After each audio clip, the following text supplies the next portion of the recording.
일저녁에 저희들이 자리 같이 해서 예배할 수 있는 예배 자리로 저희들을 불러주신 것을 감사를 드립니다. 이 시간이 복되고 귀한 시간 되도록 축복하여 주시옵소서.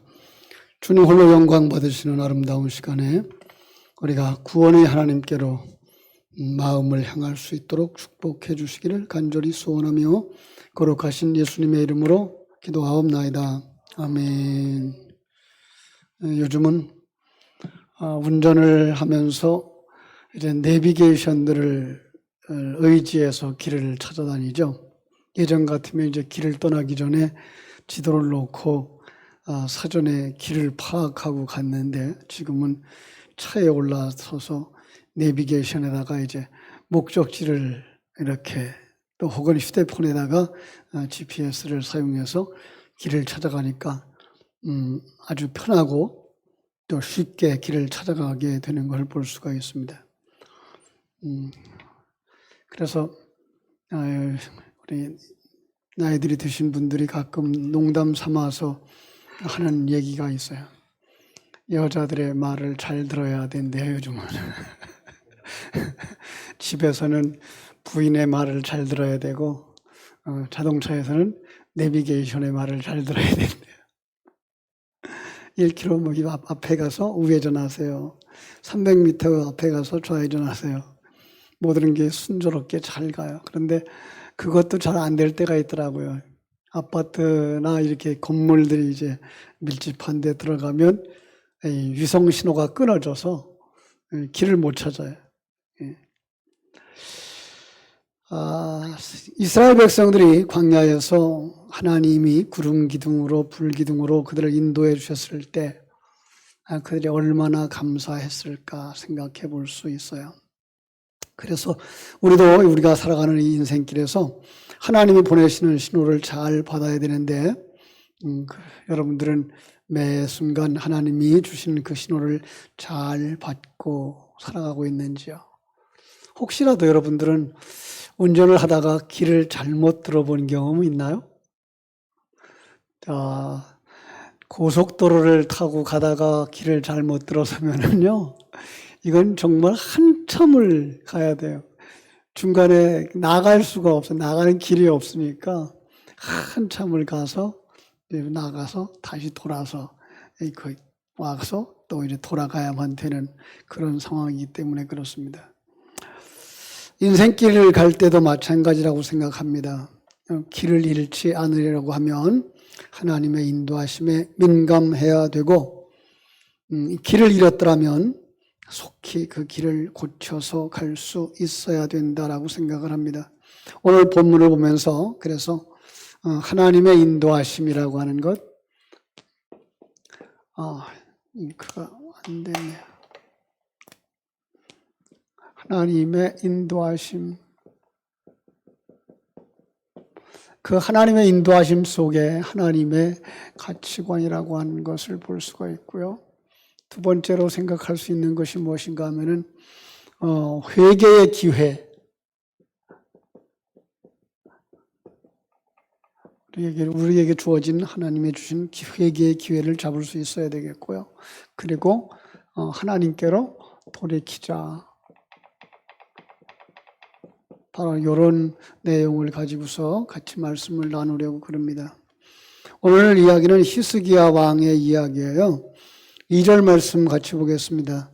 히스기야가 그의 조상 다윗의 모든 행실과 같이 여호와 보시기에 정직하게 행하여.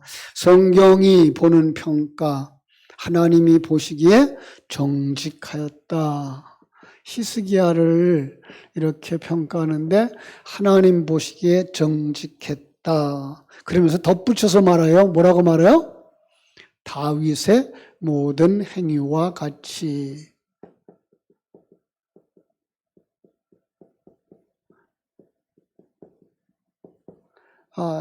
그러니까 하나님이 이 히스기야를 칭찬하는데 그는 정직했다라고 말하면서 그의 정직함을 이렇게 묘사할 수 있는 그릇으로다가 다윗을 이미 보여주었다. 주었다라고 이야기를 하고 있는 거예요. 그러니까 다윗의 모습을 보고서 그것이 무엇이 정직함인지를 알게 해 주었고, 근데 그와 같이 히스기야도 정직했다라고 하는 거예요. 여러분, 하나님의 평가는요, 히스기야를 보는 하나님의 평가는 그러니까 아주 쉬운 얘기로 무엇과 누구와 같았다? 다윗과 같았다. 그렇다면요, 다윗은 어떤 사람이었을까요? 다윗은 아주 쉬운 얘기로 정직했다. 예. 이 정직했다는 말을 또 다른 말로 말하면 보시기에 좋았다.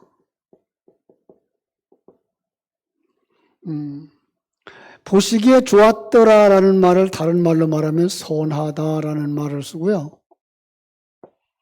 이걸 의롭다라는 말로도 바꿔 쓸 수 있어요. 이 사람이 천국 백성이다라고 말할 수 있고요. 이 사람이 내 아들이다라고 말할 수 있어요. 한마디로 다윗과 같았다라고 하는 말 속에는요, 그는 하나님이 보시기에 좋았다. 그는 정말 창조의 아름다운 목적과 같이 선했다.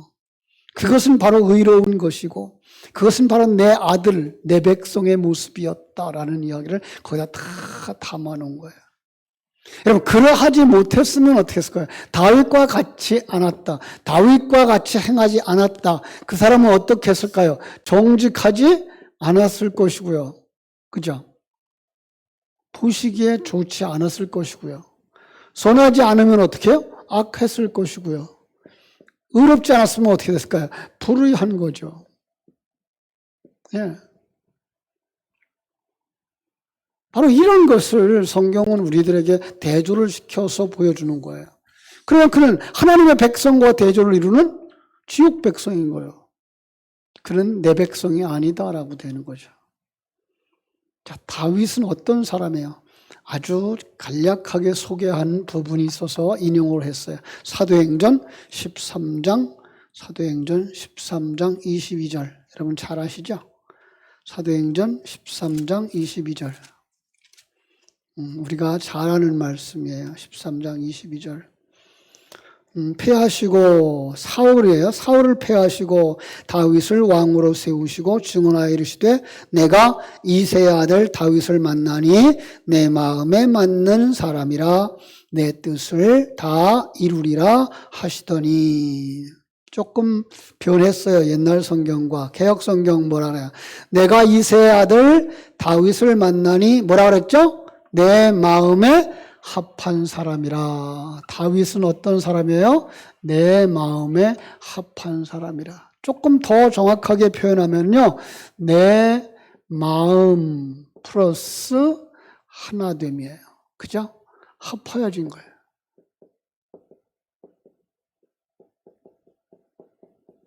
또 조금 더 우리가 성경 구절 가지고 이 말을 표현하려고 그러면 갈라디아서 2장 20절 말씀과 같은 사람, 이렇게 말할 수가 있는 거죠.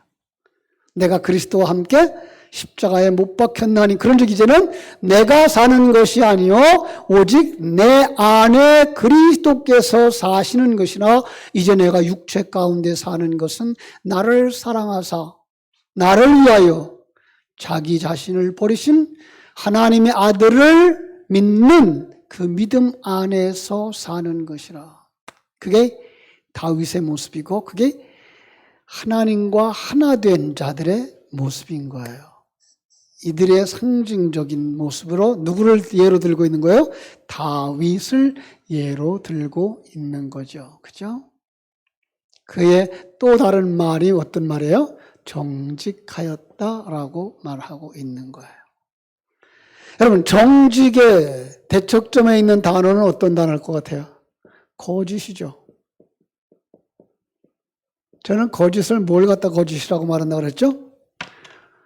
진리를 담아주는 그릇을 가지고 있어요. 그릇과 찬미인 진리가 있는데 진리를 담아주시기 위해서 분명한 영적인 세계의 진리를 담아주시기 위해서 하나님은 그릇을 사용하신 거예요. 그릇은 이 세상에 인간들이 가지고 있는 체제고 보이는 거예요. 그런데 사람들이 이 보이지 아니하는 영적인 것을 보지 못하고 보이는 그릇만 이야기하고 있으면 그걸 갖다가 거짓이라고 말하는 거예요. 그것만 말하는 선지자를 거짓 선지자라고 말하고 그걸 말하는 말을 거짓말이라고 말하는 거라 그랬다 그랬죠. 그렇죠? 자, 그러면 그 안에 있는 진리를 말할 때 참말이라고 말하고 진리라고 말하고 참말을 하는 선지자를 참선지자라고 말하는 거죠. 그죠? 그런데 이 진리는 어떤 사람이 볼 수 있어요? 거듭난 사람. 그죠? 거듭난 사람. 거듭나지 아니하면 이 진리를 알 수도 없고 깨달을 수도 없고 전할 수도 없어요. 거듭난 사람이 하나님의 생명을 가진 사람이 새로운 눈이 열려졌을 때 하나님의 세계를 보았을 때 하나님의 가치관과 하나님의 관점과 하나님의 세계를 보고 하나님의 일하심을 보았을 때 합력하여 선을 이루시는 하나님을 보았을 때 그죠?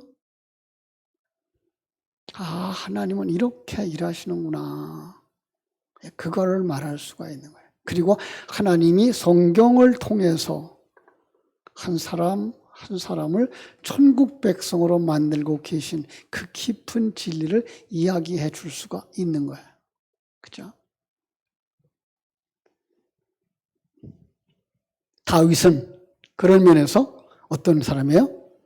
거듭난 자의 대표적인 사람인 거예요. 그리고 우리들의 대표인 예수 그리스도의 예표였던 거죠. 그래서 그의 행위를 가져다가 어떤 해요? 착한 다윗의 행위와 같았다라고 하는 말은 뭐예요? 그 생명에 의한 삶을 가진 자 이렇게 얘기해요. 그런데 지금 히스기야도 그죠? 히스기야도 그 다윗과 같았다, 거듭났다, 그죠? 이렇게 평가하고 있는 거죠. 그러니까 히스기야도 다윗과 같이 뭐 했던 거예요? 거듭난 사람이다. 그죠? 히스기야도 우리는 어떤 사람이다?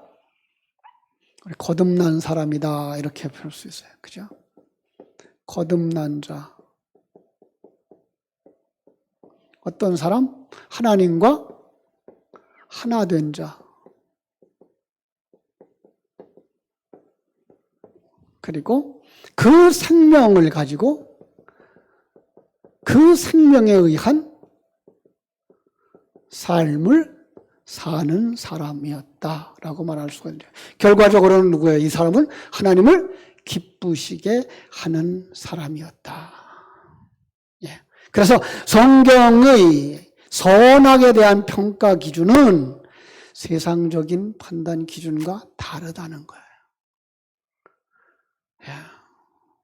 예. 이제 조금 여기서 더 지나가면 구원파들이 생각하고는 것처럼 나갈 수 있어요. 근데 그렇진 않아요.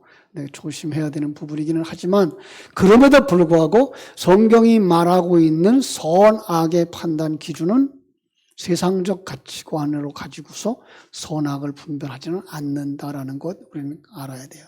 그죠? 하나님이 보시기에 정직하면 하늘 생명을 가진 사람이면 거듭난 사람이면 그는 선한 사람이다. 그죠? 하나님 보시기에 거짓인 사람은 하늘 생명이 없는 사람이고 거듭나지 못한 사람이고 그 사람은 어떤 사람이에요? 악한 사람이다. 사람의 눈으로 보기에는 아무리 선해 보이는다 할지라도 하나님 보시기에 정직하지 못하면 악한 자다 그러는 거예요. 반면에 사람의 눈에는 허물이 보일지라도 하나님 보시기에 정직하면 그죠? 그는 선한 자다. 그래서 우리는 다윗의 모습 속에서 하나님은 어떻게 저런 다윗을 그렇게 평가할 수 있을까 하는 걸 볼 수가 있어요. 생각해 보세요. 여러분, 하나님은 분명히 정직한 자를 다윗을 정직한 자라고 그랬죠. 더 나아가서 하나님은 하나님의 다윗을 하나님의 마음에 합한 자라고 그랬죠. 그런데 우리의 육신적인 눈으로 살펴보면 그의 인생에 어떤 오점들이 있죠? 그 왕의 권력을 이용해서 남의 아내를 취해버렸어요. 그죠? 우리아의 아내를 밧세바를 취하는 일을 범했죠. 그런가 하면 그 밧세바를 취하기 위해서 그의 남편 우리아를 전쟁 치열한 곳에다 내몰아서 죽게 만들었죠. 그죠? 사실 그렇게 보면 세상적으로 판단하면 그것은 착한 사람이에요? 나쁜 사람이에요? 나쁜 사람이죠. 그럼에도 불구하고 하나님은 그를 선한 자라, 정직한 자라, 마음에 합한 자라라고 평가하는 걸 봤을 때 하나님과 인간의 판단 기준은 다르다라는 걸 볼 수가 있는 거예요. 그죠? 인간은 겉으로 드러난 행위만 보고 판단하지만 하나님은 외모가 아니라 그 사람의 중심을 보신다라는 거. 그죠? 다윗과 히스기야처럼 우리도 하나님 보시기에 정직하게 행하고 하나님 보시기에 아름다운 생명을 가진 자로 살아야 됩니다. 그러려면 어떻게 돼야 돼요? 우리도 거듭난 자가 되어져야 되고 하나님과 하나 된 자가 되어야 되고 그 생명에 의한 삶을 살아야 될 줄로 믿습니다. 신명기 6장 18절 보겠습니다. 신명기 6장 18절 밑줄 치고 가겠습니다. 신명기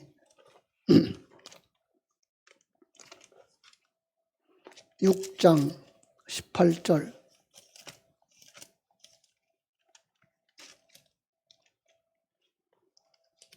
272페이지 18절 19절 두 절 보겠습니다. 같이 읽어요. 시작.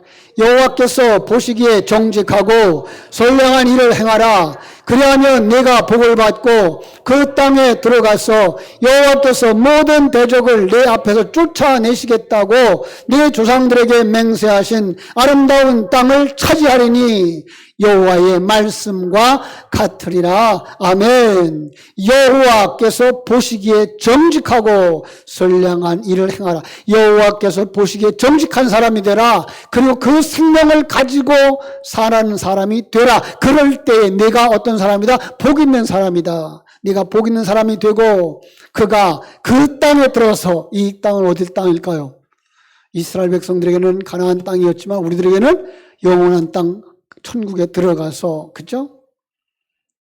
더군다나 우리의 심령의 천국을 이루고 우리 심령 속에서 천국을 이룰 때 우리 속에 있는 모든 대적들을 다 쫓아내고 우리를 심령의 천국을 이루게 하시겠다고 하시는 일을 하나님이 이루겠다라고 말씀하고 있는 거예요. 다시 오늘 본문으로 돌아와서요. 5절 말씀 제가 읽어드릴게요. 그들에게 이르되 레위 사람들아 내 말을 들으라. 이제 너희는 성결하게 하고 또 너희 조상들의 하나님 여호와의 전을 성결하게 하여 그 더러운 것을 성소에서 없애라. 자, 하나님이 그들에게 보니까 그들이 지금 악한 자들이었다는 거예요. 악을 행하는 자들이었다는 거예요. 그래서 지금 뭘 요구하고 있는 거예요? 두 번째로 그들에게 회개할 것을 요구하고 있는 모습을 볼 수가 있습니다. 그죠? 여러분 여기서 히스기야는 레위 사람들에게 무엇을 성결하게 하라? 하나님의 전을 성결하게 하라. 그죠?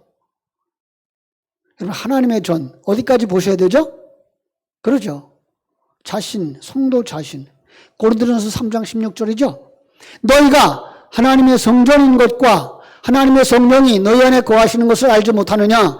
성도는 성전이에요. 그래서 성도는 언제나 더러운 것을 버리고 거룩함을 지켜야 돼요. 여기 더러운 것이 뭘까요? 거룩한 것이 뭘까요?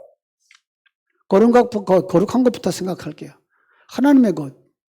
그죠? 하나님의 것으로 구별된 거예요. 그러면 그것의 대척점에 있는 건 더러운 거죠. 그게 뭐예요? 우상숭배.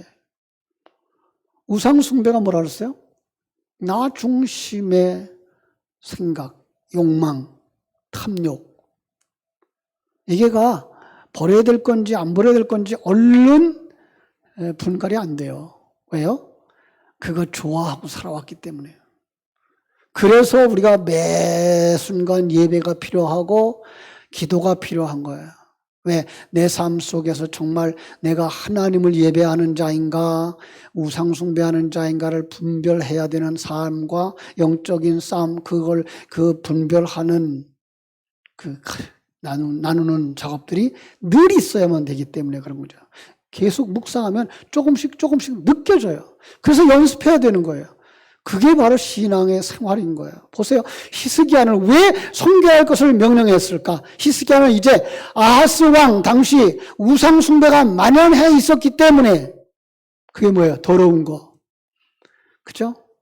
그 더러운 우상들을 성전에 두어서 하나님을 모독했다는 거예요. 그걸 더 우리 가까이 가져오면 뭐라고요? 그 하나님의 백성들 심령 속에 우상 숭배의 것들, 탐욕들을 하나님 중심의 사람으로 만들어가지 아니하고 나 중심의 인생을 만들어가고 있었다는 거예요. 신앙생활에 성공했다라고 자랑하는 많은 사람들 가운데는요, 자신의 삶이 정말 하나님 중심으로 아름답고 하나님의 영광으로 드러내는 삶이 아니라 하나님이 그 주신 것들을 가지고 자기를 포장하고 있는, 요한계시록에 나오는 저 화려한 것들로 포장하고 있는 음녀들과 같은 모습들로 보인단 말이에요. 그거 어떻게 돼요? 버려야 되거든요. 그죠? 히스기야는 그걸 요구하고 있는 거예요. 오늘 성도들에게 그걸 요구할 수 있어야 되는 거예요. 오늘 설교가 성도들에게 그걸 요구할 수 있어야 되는 거예요. 그런데 성도들을 성공이라고 하는 것, 그거를 붙잡으라고 설교하고 있는 경우가 왕왕 있거든요. 참 안타깝죠. 그죠? 우리 인생 가운데 더러운 우상이 자리 잡고 있다는 것을 여러분 아셔야 됩니다. 그리고 그걸 찾아내야 됩니다. 교묘하게 포장하고 들어가고 있어요. 바울 사도도 사도행전 17장에 가보면요, 아덴에 가서 그 성에 우상이 가득한 것을 보고 마음에 격분했다라고 하는 기록이 나와요. 하나님은 우리 속에 우상을 보면 격분할 수밖에 없단 말이에요. 우리도 그럴 수 있어야 된다고요. 6절부터 9절까지 보세요. 오늘 말씀.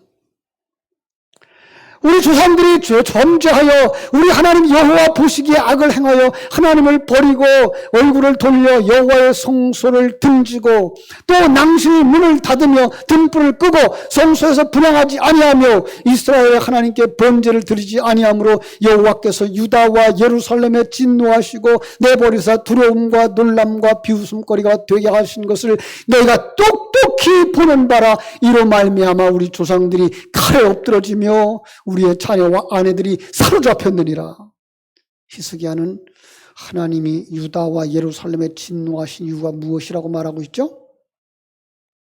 범죄한 까닭이다. 어떤 범죄예요? 우상숭배.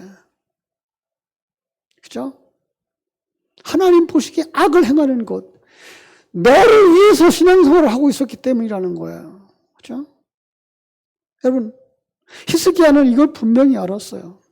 하나님과의 관계가 삐뚤어져 있는 인생들이기 때문이라는 거예요.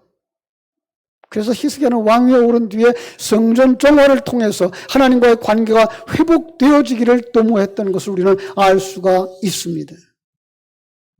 자, 이 코로나19로 말미암아서 어려워진 이 시대에 우리에게 주어진 아주 중요한 힌트라고 생각합니다. 우리에게도 히스기야에게 주셨던 통찰력이 필요합니다. 여러분, 이 시대는 자기 성찰이 필요한 시대입니다. 한국교회를 향한 하나님이 성찰의 기회, 우리 포리교회를 향한 하나님이 성찰의 시간, 내 가정, 내 심령을 향한 하나님이 성찰의 시간으로 주셨다고 보고 내 인생 속에, 내 삶 속에 찾아온 여러 가지 문제 앞에서 이 문제의 원인이 무엇인지 규명할 때 우리는 다시 회복되어질 수 있게 될 줄로 믿습니다. 그래서 우리는 어떻게 돼야 돼요? 다시 하나님께로 돌이킬 수 있어야 할 줄로 믿습니다. 11절로 갑니다. 히스기야가 제사장과 레위인들에게 게으르지 말라고 권면합니다. 오늘 저는 이 말씀을 우리 직분자들에게, 우리 말씀 사역자들에게 이렇게 말씀하고 싶습니다. 그들에게 주어진 임무에 충실할 것을 촉구하고 있는 거예요. 여러분, 요즘요 목사님들, 전사님들 게으를 내면 얼마든지 게으를 수 있는 좋은 시간입니다. 그렇죠? 당시 제사장들, 레위인들 주어진 임무를 게을리할 수 있었습니다. 아하스가 성전을 폐쇄하고 우상 숭배를 허용했을 때 그들은 어떻게 했어야 돼요? 맞서서 참 싸웠어야 될 사람들인데 뭐 백성들이 다 그러니까 뭐 그리고 놔버렸단 말이에요. 성도들이 다 그렇게 원하는데 뭐 내버려둔단 말이에요. 여러분, 오늘 앞장서 있는 우리 기름 부음 받은 종들이, 직분자들이 오늘 그런 악한 시도들 앞에서 맞서 싸워야만 되는 겁니다. 그런데 그들은 어떤 일도 하지 않았을 뿐만 아니라 당시대의 대제사장이었던 우리아는 하나님의 전의 뜰에 우상의 제단을 만드는 큰 죄를 범했어요. 주의 종들이 앞장서서 진정한 예배로 나오는 일들을 가로막고 있는지도 모릅니다. 오늘 이 시대의 주의 종들에게 주는 메시지라고 생각합니다. 성도들을 따라가면서 그래, 그렇게 하면 우리는 편하지, 게으름을 피울 것이 아니라 어떻게 하라고요? 게으름에 빠지지 말고 부지런함을 회복하라고 우리 일침을 가해야만 하는 것입니다. 자신의 사명을 이루는데 생명조차 아끼지 않겠다고 고백했던 바울이 오늘 우리를 향해서 이렇게 권면합니다. 부지런하여 게으르지 말고 열심을 품고 주를 섬기라. 우리는 어떤 상황 속에서도 열심을 품고 주를 섬기는 성도가 되어야 할 줄로 믿습니다. 자, 그 권면을 받은 레위 사람들 보십시다. 15절. 그들의 형제들을 모아 성결하게 하고 들어가서 왕이 여호와의 말씀대로 명령하는 것을 따라 여호와의 전을 깨끗하게 할세. 히스기야의 권면을 받은 레위 사람들은 왕이 하나님의 말씀대로 명령한 것을 순종했던 것입니다. 신앙의 개혁은 하나님의 말씀을 따라 순종할 때 이루어집니다. 바로 이 순종이 개혁과 변화의 원동력이 되었던 것입니다. 돌아가야 됩니다. 처음 사랑으로, 처음 신앙의 그 뜨거웠던 열정으로, 예배를 사모하는 그 마음으로. 사랑하는 성도 여러분, 여러분들은 그래도 열정을 가지고 예배에 참석하시는 분들입니다. 그런데 여러분들이 먼저 심령에 열정이 불이 붙었으면 좋겠습니다. 그래서 정말 예배가 뜨겁고, 기도가 뜨겁고, 찬송이 뜨겁고, 예배 후에 집으로 돌아갈 때에 남들이 알지 못하는 감격과 은혜가 넘쳐날 때 예배는 살아나게 될 줄로 믿습니다. 우리 모두 다 하나님께로 돌아가는 그런 큰 은혜가 있게 되기를 주님의 이름으로 축원합니다. 기도하겠습니다. 하나님, 우리 아버지의 크신 은혜와 사랑을 감사하고 감사합니다. 오늘도 이렇게 히스기야의 개혁운동을 통해서 하나님께, 구원의 하나님께로 돌이키라 라고 말씀하시는 음성을 우리에게 주시니 감사하고 감사합니다. 하나님은 사람들의 외모를 보지 아니하시고 중심을 보고 있다는 사실, 아버지 다시 한번 기억하게 해주시고, 아버지 하나님, 지금 우리의 심령 속에 얼마나 병들어 있는지 다시 한번 점검해 보면서, 그리고 이렇게 어려움을 당하고 있는 이 상황들이 우리들의 죄, 우리가 하나님과의 바른 관계를 가지지 못한 것을 깨닫게 하시기 위한 하나님이 일하시는 줄을 알고 여기서 우리가 돌이키고 뉘우치고 회개하고 구원의 하나님께 돌아서야 된다고 하는 사실을 아버지 하나님 우리에게 도전하시는 그 음성을 들을 때에 주여 우리가 살아나게 하여 주시옵소서. 우리의 처음 믿음이 회복되게 하여 주시옵소서. 기도가 회복되게 하여 주시옵소서. 예배가 회복되게 하여 주시옵소서. 저희들이 참으로 감격스러운 예배, 감격스러운 찬양 아버지 드릴 수 있는 저희들 되게 하여 주시옵소서. 예수님 이름으로 기도하옵나이다. 아멘.